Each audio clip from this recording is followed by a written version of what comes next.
Hey everyone, today I just wanted to make a quick video of 5 brushes that I ordered earlier this summer, and these are it right here. And I'm going to provide a lot of details and some close-ups and some ideas for how to utilize these brushes. So if that's something you want to see, just keep watching. Okay, so here are the 5 brushes. This is called the Yachio Medium Flat.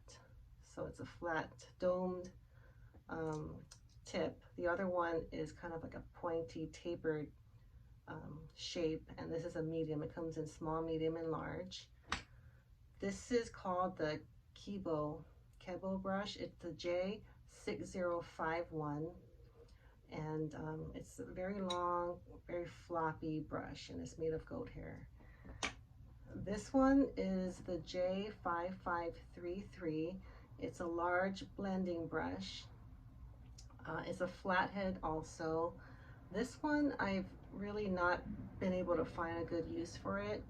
I was initially going to use it for kind of blending out my shadow, but it's just a little too big. I just don't have the need for a big blending brush like this. And I tried it with concealer, and it's just too flat. I need something that can really get into the corners. So this one I would say is probably my least utilized of the bunch that I got.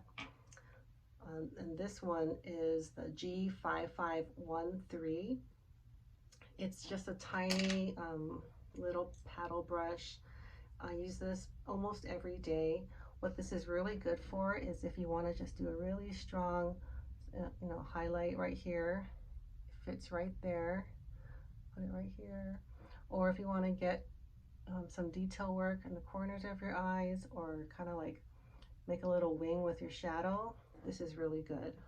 I use this one the most of all of these brushes. And then this one is the G5515.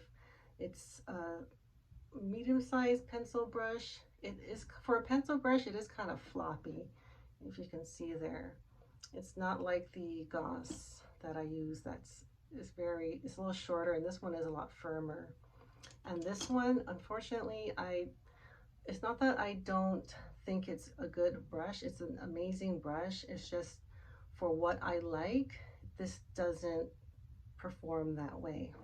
And I'll show you why. So when I do my lower lash line, I like a very thin, precise line.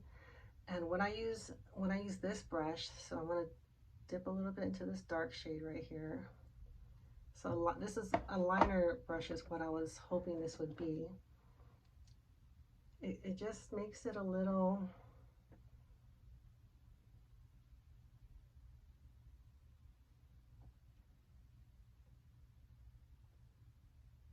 it kind of gets a little bit too low. See how it's not a precise line. I mean, if this is something you do a lot, I think this is an amazing brush if you want like a thicker shadow on the bottom.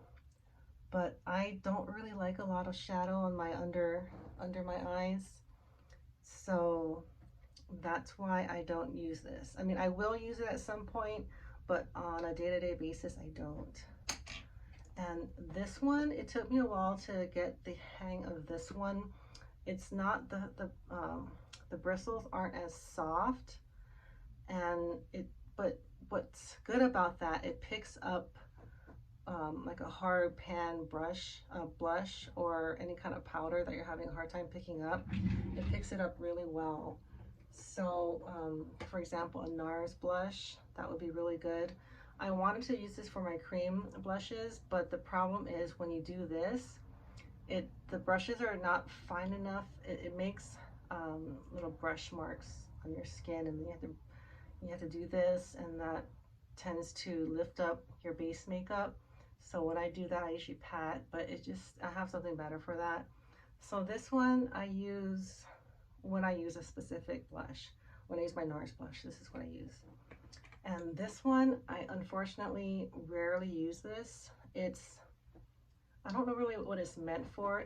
These are, well, originally they were made for cleaning temples in Japan, but if I do use it, I'll use it for a really light wash on the cheeks of like a blush. So here, I'll put like a little bit. See, it doesn't pick up too much, which is good. And it just really lightly deposits color. So if you're someone that likes a really light wash of color, this would be a good brush. I have something better. I think that's simply why I don't use this one. I use the Sonia G brush for this. I don't like to really talk about that one because it's out of stock and I don't know if it will come back. So I'm not going to recommend that one, but that's the Kibo J6051. It comes in all sizes. It comes in like itty bitty ones. It comes in like a longer one. It comes in different hair. This is goat hair. It is very soft. It's just something that will very lightly deposit color.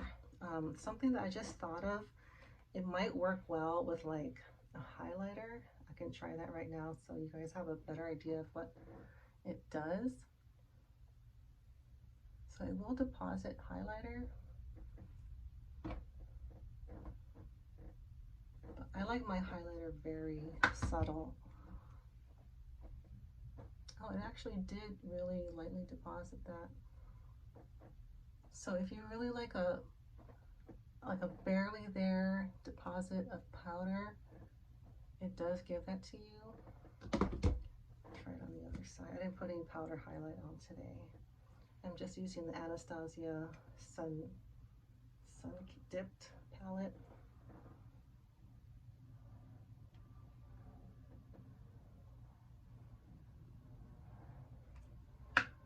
So it does deposit color very lightly, but I just need to try to utilize this more. I just really haven't given it a chance, but I probably wouldn't order this style brush again. I prefer something like this for blush or something like this. I don't know, it's just something that I've gotten used to, and it's just going to take me a while to get used to this shape. It's just very unique, but I guess I'll try it a little bit more now that I kind of see how it's working. So these are the 5 brushes. If anyone wants to see them put on like a full face, I mean, except for the foundation, I can do that. I can do an eye look with these 3. Actually, I can do an entire eye look. I'm not sure how good it would come out, but I can show you guys how to use this one. It's just for me, I don't need this much brush. So that's just really all I wanted to come on here today to do. So if anyone has any questions, feel free to ask them in the comments below, and thanks for joining me. All right, thanks, bye.